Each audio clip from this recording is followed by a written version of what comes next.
People say betrayal hurts the most when it comes from strangers. They're wrong. It hurts the most when it comes from the one person who stood beside you while you built everything, quietly learning how to take it all away. My name is Fabian. At 46, I was a celebrated artist, a gallery favorite, a man whose paintings sold before they were even finished. But none of that mattered the night the police kicked in my studio door. Because, in a single moment, I lost my name, my career, my reputation. And the woman who helped me build it all was the one who destroyed it. Her name was Maudlin, and this is how I lost everything, and how I took it all back. When I first met Maudlin, I had nothing but paint-stained hands and stubborn dreams. I was in my early 30s then, sleeping in a cramped studio apartment that smelled like turpentine and ambition. My paintings didn't sell. My phone barely rang.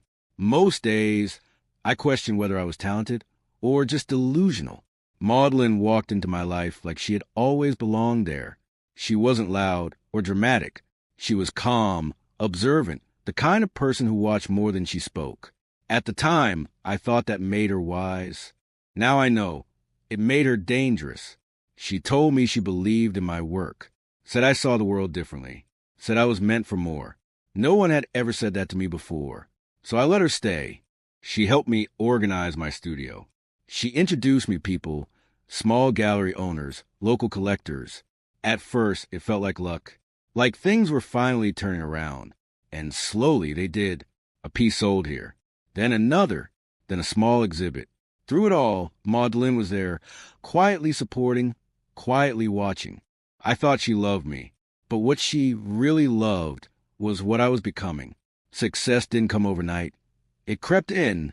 By my late 30s, my work was gaining attention. Critics started mentioning my name. Galleries began reaching out instead of the other way around. Money followed. Not immediately, not massively, but steadily. I moved into a better studio, then a better apartment, then eventually a house. Maudlin moved in with me long before that.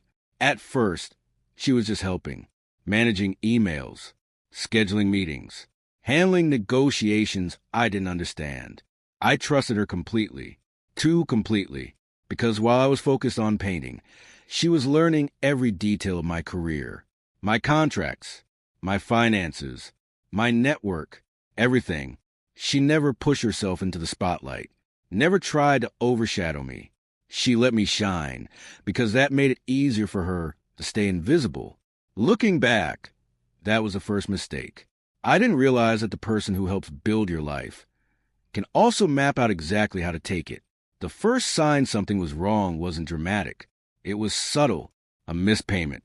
One of my galleries claimed I hadn't delivered a commissioned piece when I had. Another said there was confusion about ownership rights. At first, I blamed miscommunication. The art world was messy. Contracts were complicated. Maudlin reassured me. It's just growing pains, she said. Success always brings complications. I believed her, but then more issues surfaced. Clients claimed I had canceled agreements I never touched. Emails were sent from my account that I never wrote. Payments were redirected. And every time I questioned it, Maudlin had an explanation. Always calm, always reasonable, always convincing. Until one night, I checked the document she had asked me to sign. Something felt off. Buried in legal language was a clause transferring partial rights of my artwork to her. When I confronted her, she didn't panic. She smiled. "You trust me, don't you?" And like a fool, I said yes. The night everything fell apart, I was working late in my studio. Paint still wet, music playing softly. The kind of quiet night I live for. Then the door exploded open. Police, loud, aggressive, unforgiving. They accused me of assault battery against a collector I barely knew. I laughed at first. It had to be a mistake. But then they showed me the evidence. Photos, messages, statements, all pointing to me, my name, my accounts, my signature, everything fabricated perfectly. I turned to Maudlin, expecting confusion, fear, support, but she stood there calmly, watching. That's when I knew this wasn't a mistake. This was a setup, and I had walked right into it. News travels fast when it's scandalous. Within days, My reputation was destroyed. Galleries pulled my work. Collectors distanced themselves. Friends stopped calling. I went from respected artist to public disgrace. The legal battle drained everything. Money, energy, hope. Maudlin stayed for a while. She played the supportive partner in public, visited me, spoke on my behalf. But behind the scenes, she was taking control, transferring assets, claiming ownership, restructuring contracts. By the time I realized the full extent of it, it was too late. When the case intensified, she disappeared. And when I got out, I had nothing left. I spent months in isolation after everything collapsed. No studio, no money, no reputation, just silence. But silence has a way of revealing things noise hides. I started reviewing everything. Old emails, contracts, documents. Patterns emerged. Small inconsistencies, repeated access points, manipulations so subtle they were invisible at first glance. But now they were obvious. Maudlin hadn't just framed me. She had been preparing for years. Every connection she made, every document she handled, it was all part of a plan. But plans leave traces, and I started collecting them.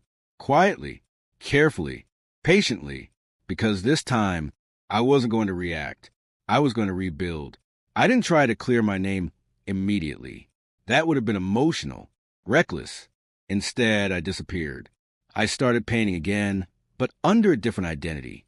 Smaller platforms, private buyers, no spotlight, no attention, just growth. At the same time, I built a case, digital trails, financial records, metadata. I reached out to one person I still trusted, an old collector who had always believed in my work. He listened, and more importantly, he believed me.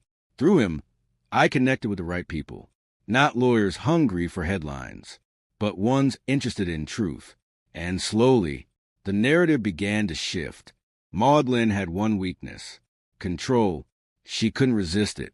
Even after everything, she kept inserting herself into deals connected to my old network. So I gave her one, a fake opportunity, a high-value commission tied to my old name. Predictably, she took the bait. But this time, everything was monitored, recorded, verified. Every move she made confirmed what I already knew. Forgery, fraud, manipulation, not just against me, against others. And once the evidence was complete, we moved. The case reopened quietly, but the impact was loud. Evidence dismantled every accusation against me, revealed every lie she built, and exposed the full extent of her scheme. When it became public, the same world that rejected me turned its attention back. But this time, I didn't rush back into it. I watched, waited, and chose my moment, because reputation isn't just restored, it's rebuilt. Today, I paint again, not for validation, not for approval, but because it's who I am. My name carries weight again, but differently now. Stronger, wiser, untouchable.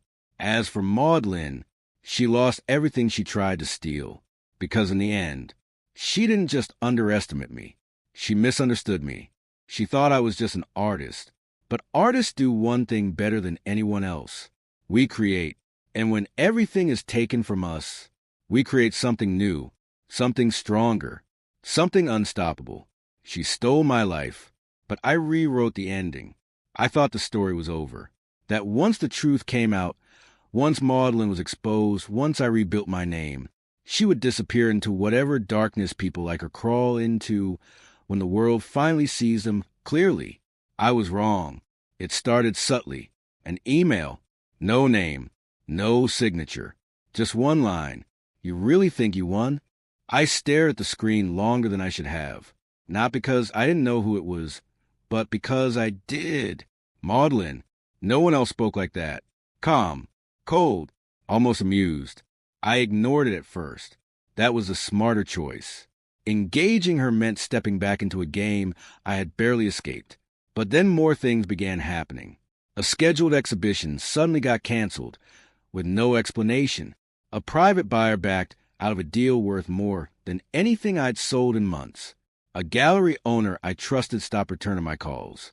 At first, it felt like coincidence. Then patterns began forming. The same patterns I had once been too blind to see. Someone was interfering again, and this time, they weren't trying to destroy me publicly.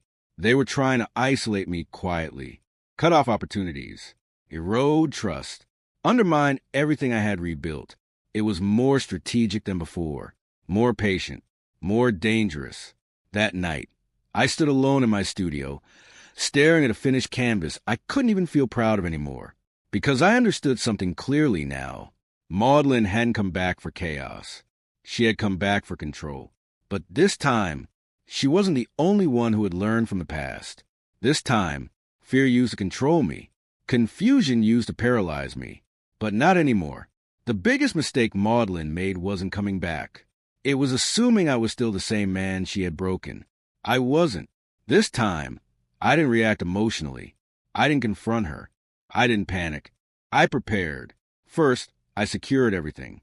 New legal oversight. Independent financial tracking. Separate communication channels. No single person had access to everything. Not even me. Then I reached out to the few people who had stood by me during my fall. Not for sympathy. For strategy. Because if Maudlin was playing again, I needed to know how. I began retracing the disruptions. Every canceled deal. Every broken connection. And slowly, the truth surfaced. She wasn't attacking me directly. She was using proxies, third parties, anonymous tips, quiet manipulations that made it look like normal business breakdowns. It was brilliant and terrifying because it meant she had evolved. But so had I. Instead of shutting down, I did something different. I let her think it was working. I slowed my public presence, declined offers, became quieter, not because I was losing, but because I was setting the stage. If Maudlin wanted control, I was going to give her just enough of it to make her careless. Revenge isn't about striking first. It's about striking right. I needed Maudlin to step out of the shadows, to stop hiding behind manipulation, and expose herself again. So I gave her something irresistible. A lie, through a controlled channel, one I knew she was watching. I leaked information about a new project, a massive one, a private collection backed by international investors. High value, high visibility, the kind of opportunity that could redefine a career. But there was one key detail. It required direct artist involvement. No intermediaries, no proxies, just me and whoever dared to step into the circle. The response was immediate. Within days, I noticed unusual activity. Old contacts reaching out, new inquiries coming from suspicious sources.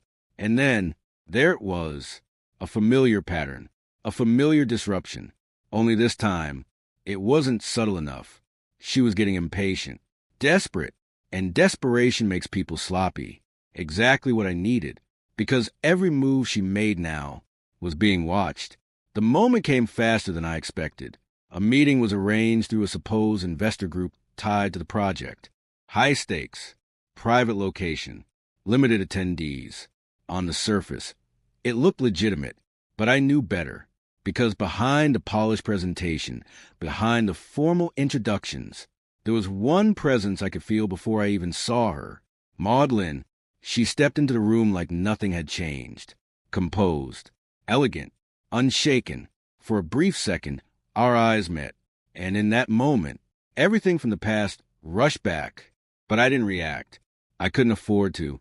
Because this wasn't about emotion anymore. This was about execution. The meeting progressed like a performance.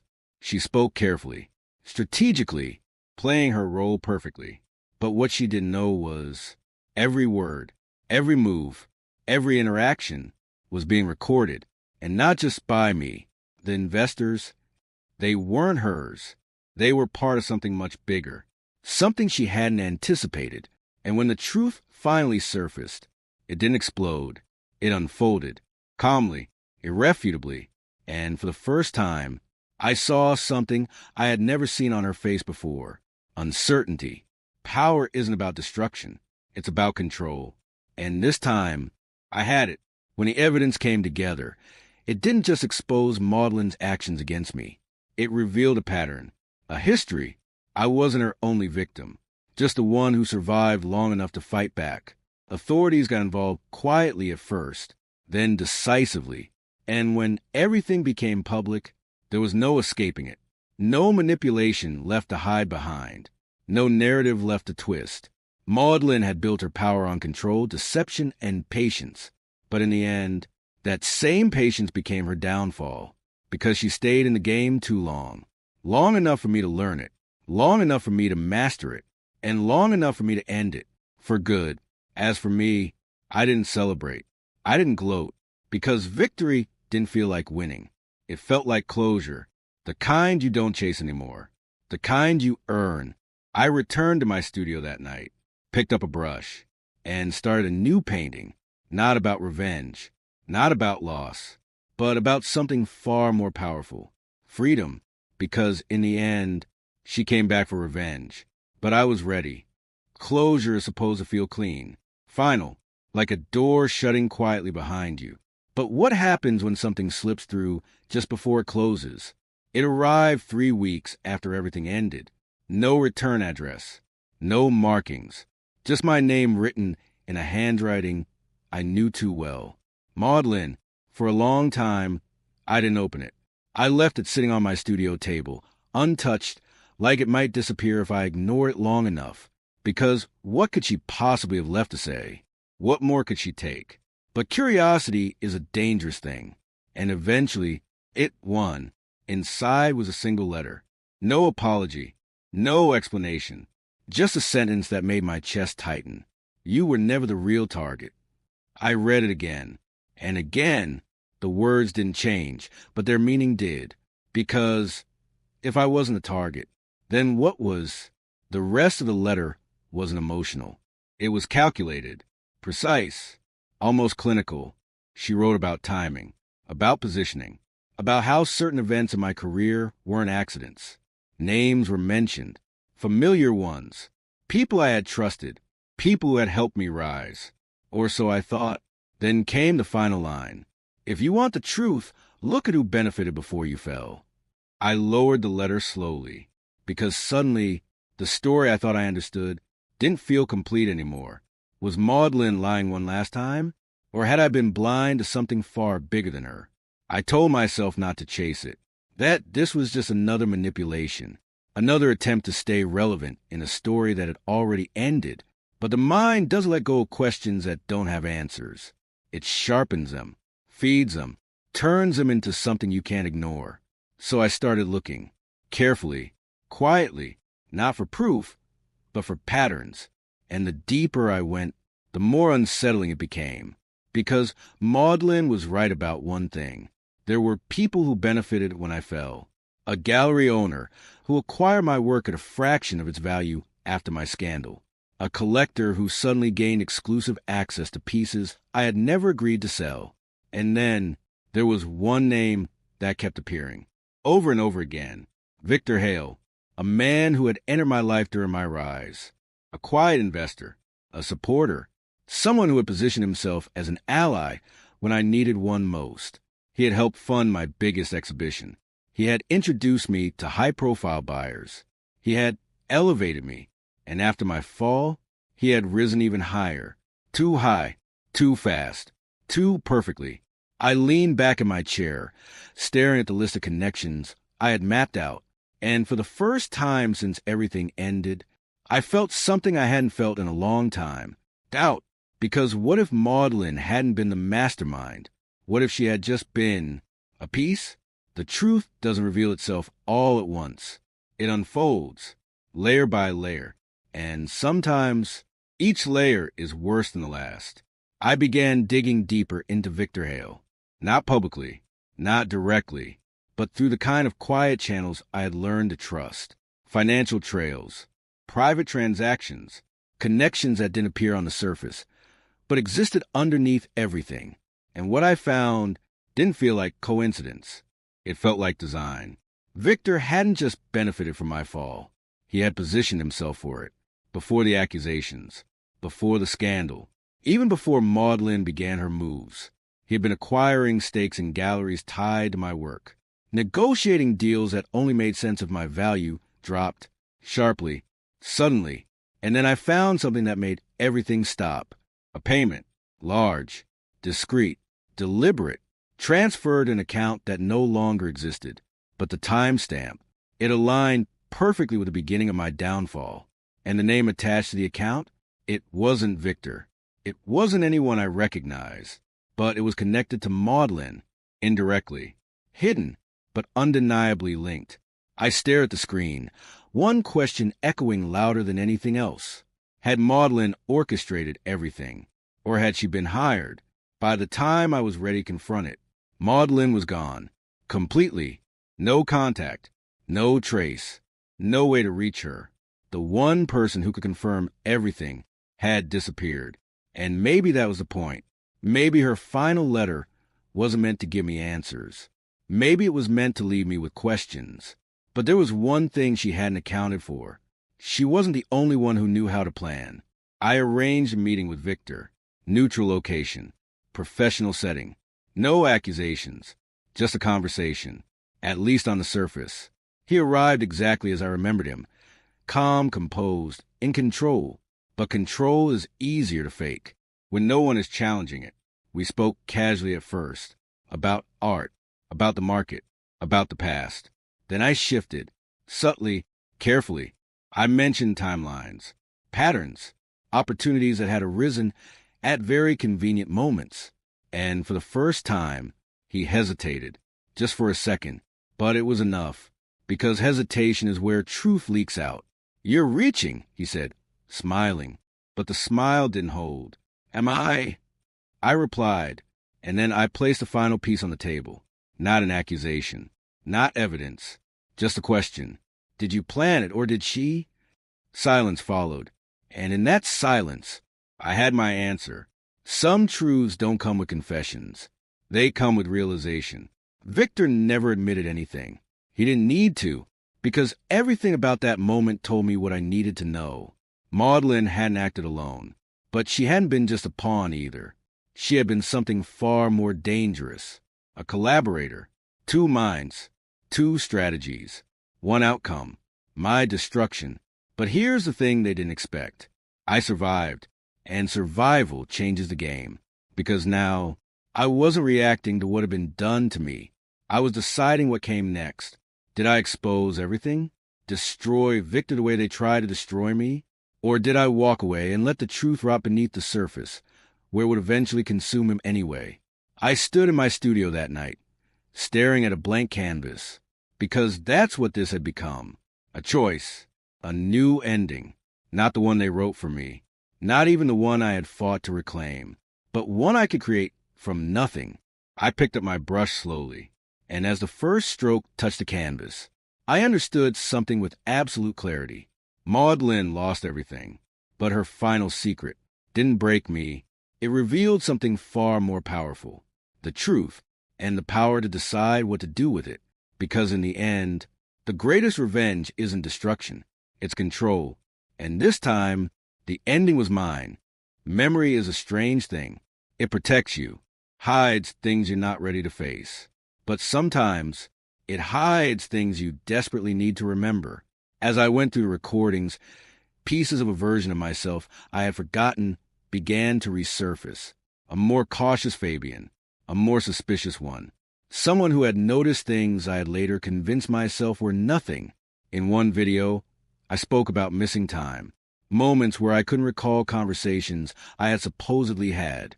In another, I mentioned emails being sent before Maudlin ever had access to my accounts. And then there was the most disturbing one of all. I think someone is preparing me before they make their move. Preparing me? For what? To fail? To be controlled? Or to be replaced?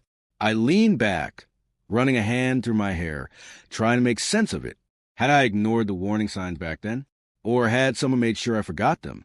Because if this started before Maudlin, then who had been watching me first? And more importantly, why me? Patterns don't lie. People do. The deeper I dug into my past, the clearer it became that my life hadn't just been manipulated. It had been guided. Subtly, carefully, from the very beginning. opportunities that had come too easily, connections that had appeared at just the right time. Even my early success. It didn't feel organic anymore. It felt placed, like stepping stones leading somewhere I had never questioned. Until now, and at the center of it all, there was something I had overlooked. Not a person, not a name, but an entity, a foundation, a quiet organization that had sponsored several early exhibitions, including mine. They had no public face, no clear leadership, just influence and reach. I pulled up the records, cross-referencing everything, and my stomach tightened because that same foundation was linked to Victor, indirectly, and to a lesser degree, to Maudlin, not as a partner, but as someone who had been introduced, recruited. The realization hit slowly, then all at once. What if none of this had been random? What if Maudlin and Victor weren't the beginning, or even the end? What if they were just part of something much larger? And what if I was never supposed to escape it? It arrived without warning. No sender, no explanation, just a simple message. If you're ready to understand, come alone. Attached was a location, an address just outside the city. I stared at it for a long time, because this wasn't subtle. This wasn't manipulation, hiding in shadows. This was direct, deliberate, almost inevitable. Was it a trap? Of course it was. But the real question was it the kind of trap you walk into blindly, or the kind you step into with your eyes open?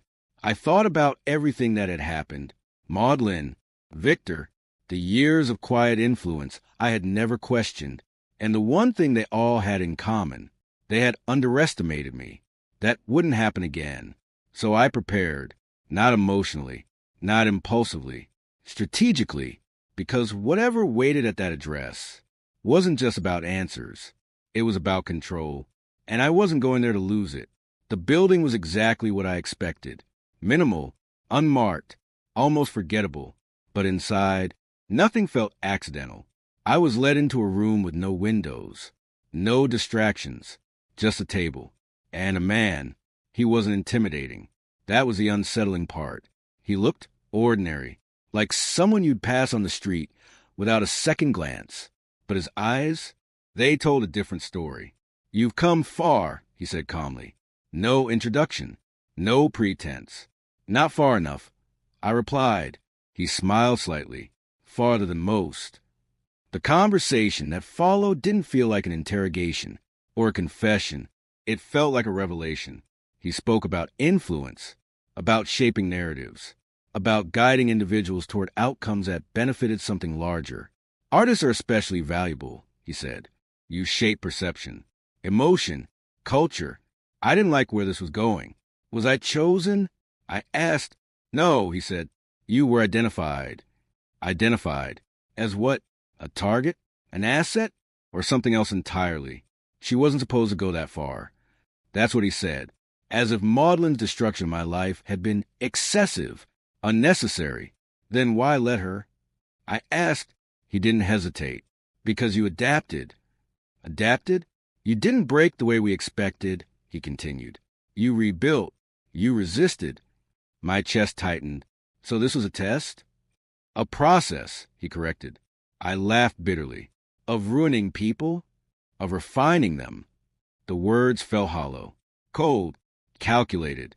But then he said something that stayed with me. "She cared more than she should have." I frowned. "Maudlin?" He nodded. "That was her weakness." Weakness? Was that what all those years had been? Not just manipulation, but something real? Or was that just another layer of the lie? "You have a choice." Those words again. Always a choice, but never a simple one. "Walk away," he said. "Live your life.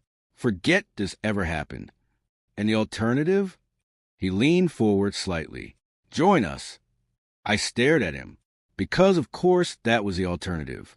After everything they had done, they still believed I could be part of it. Why? Because I understood it now? Because I had survived it? Or because they thought I had become like them? "What makes you think I'd even consider that?" I asked. He didn't answer immediately. He didn't need to, because somewhere deep inside, I already knew understanding something changes you, even when you don't want it to. I left without giving an answer, because some decisions can't be made in a room like that. They have to be made in silence. Back in my studio, I stood in front of a blank canvas again. Funny how it always came back to this. A choice, a beginning, a question without a clear answer. What kind of man was I now?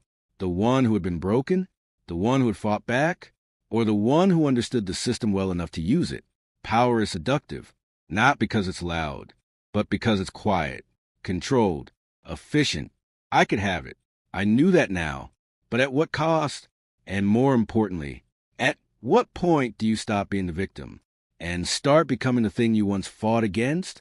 Life has a way of reminding you what matters when you're closest to losing it. I met her by accident, or maybe not. Her name was Elena. She wasn't part of that world. No hidden motives, no calculated words, just honesty. Simple, unfiltered, real. We met at a small gallery showing, one I had almost canceled. She stood in front of one of my paintings longer than anyone else, not analyzing it, feeling it. "You paint like you've survived something," she said. I smiled faintly. "You have no idea." "Maybe I do," she replied softly. And just like that, something shifted, not dramatically, not instantly, but enough to remind me that life wasn't just about what had been done to me, or what I could do in return. It was also about what I could still choose. In the end, I made my decision, not in anger, not in fear, but in clarity. I walked away from them, from the offer, from the world that had tried to shape me into something I was never meant to be, because power without peace is just another kind of prison. I didn't expose them. Not yet, because some battles aren't won by confrontation. They're won by refusing to play. As for Maudlin, her truth changed everything, but it didn't define me. It freed me, and for the first time in a long time, I allowed myself something I had almost forgotten: hope. Elena became part of that, not as a replacement for the past, but as a reminder that the future still existed, that love, real love, was still possible, even after betrayal, even after loss, because choosing to love again isn't weakness, it's strength. And maybe, just maybe, that was the one thing they never accounted for. What is a life if not a story? And what is a story if you don't get to choose how it ends? I lost everything once. My name, my work, my trust, and I nearly lost myself. But in the end, I found something far more valuable. Not revenge, not power, but choice. The choice to walk away, the choice to rebuild, the choice to love again. Because no matter how carefully someone tries to write your story for you, the final chapter, that always belongs to you. And this ending, is mine.